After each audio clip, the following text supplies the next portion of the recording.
Hi, my name is Rhonda and this is Midas. Midas is an 8-year-old Frisian sport horse. I got him when he was 4 months old. That's a long story. I didn't mean to get him when he was that young, but he arrived 4 months old at my house. Unfortunately, the week before he came, I had to have back surgery, and so I really didn't have a chance to train him until he was 6 months old. I couldn't do anything for 6 months. I couldn't move very fast, and he was untouched. So I noticed over the years I've left out some important training.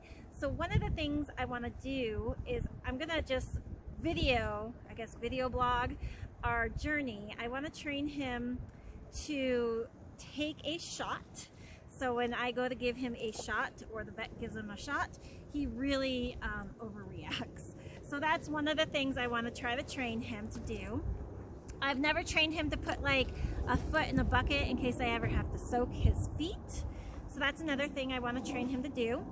Another thing I want to train is to be able to fly my drone from the saddle. So I go to some amazing places. In Utah, we go in the desert, up in the mountains, the Rocky Mountains. And so I want to train him to let me fly a drone from his back. So that will be an interesting journey as well. The first thing I would need to do though, is I need to introduce him to the clicker. I've never clicker trained him before. And I'm not a professional by any means. I am just a girl in her backyard playing with her horses. I love my horses. I've worked very hard to have horses, and so I just want to video my journey with him. So the first thing is I gotta introduce him to the clicker, like I said. So the clicker is going to mark the behavior that I want. Now, I used to use verbal words like good, which I think I'm actually gonna do because I was thinking about it, and when I'm in the saddle, I want to be able to praise him with something, and so I'm going to use the word good as I click. The one thing I would not suggest doing is starting with your horse clicker training unrestrained, right? So you might want to start this on the other side of the fence, or you might want to start this with him in the stall and you on the other side. But I've had him for his whole life, so I trust him. I'm pretty sure I'm not going to get hurt by him. So I'm just doing it this way.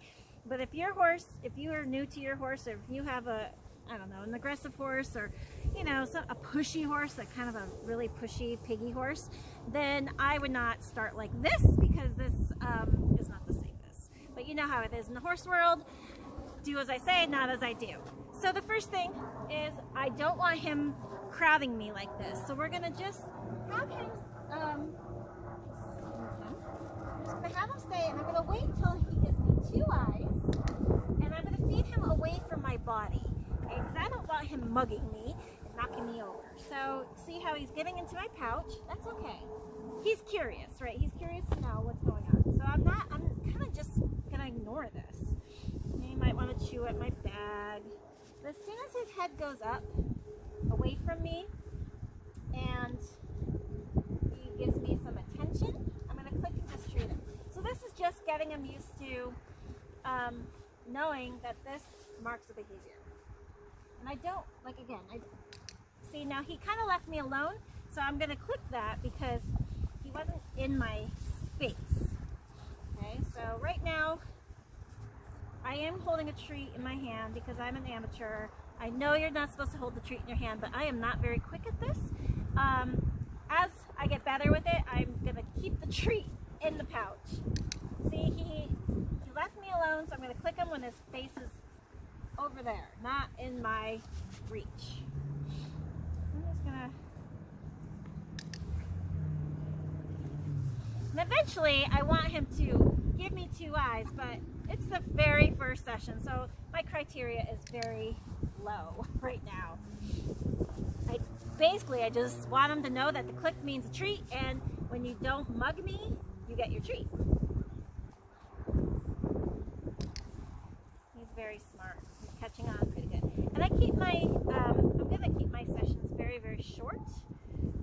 People use different things to reward their horses. You can use, I'm using cut up carrots, cut up apples. I've heard of people using alfalfa cubes. That's what they get fed. So I might use alfalfa cubes in the in the future.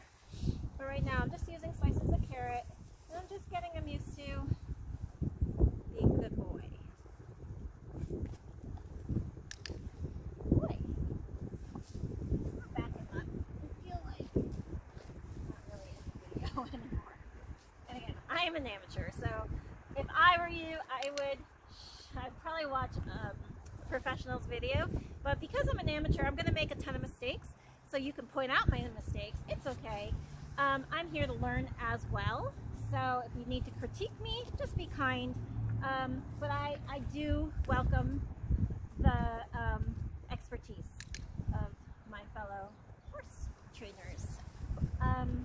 Sometimes it's a good idea to watch somebody that's not good at something, because I'm pretty sure I'm going to make the very common mistakes. One of my favorite horsemen is Chris Cox. I actually use Chris Cox videos. I broke Midas myself, and I grew up without horses, and I just always thought professionals had to train and start your own horse. I didn't know. I never was around horses. So I wanted to do this. I was like, I gotta do this before I get too old. It's a dream of mine. And so I started, when I had my back surgery, oh man, I got into a lot of videos, and Chris Cox was my very favorite. The problem is he was such a natural. He didn't explain things well. And now I've seen him recently, and he definitely worked on his explanation, but he was such a natural that he couldn't explain what he was doing. It just came naturally to him. And so it was really kind of hard to learn. I had to learn from a couple other trainers and then go back and watch him, and then I started noticing all the things that he was doing so quietly and under the radar. So the long story short is, it's sometimes good to watch a person like me who doesn't know what they're doing, because then you can say, oh, I wouldn't do that. She did that wrong. And then you learn better, right? So I think right now Midas has the idea that the click means treat. He's actually being, of course I said something, right? He's being pretty good. He's not being too piggy about it. So tomorrow I might start something different. He's starting to realize that he has to do something in order to get the carrot. Going in my pocket is not, of course he's going to try, but he gives up quite easily, and he realized, well, if I don't dig in mom's pocket, she might give me a treat. And of course I'm tempting him with it in my hand, but as I said, I'm not very good at this, so right now I'm going to keep the treat in my hand until I'm quick enough. But that time I didn't, right? So they have to learn that the click means that's the good behavior. I'm going to just give them that because he didn't even try to go in my pocket.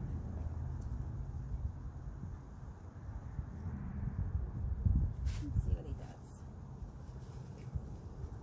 Now I think he knows what this all is about. I'm just so slow at this. I guess he'll learn. That's the whole point of the clicker, right? Okay. Well, I think that's all my session is going to be today. I think he's kind of got it.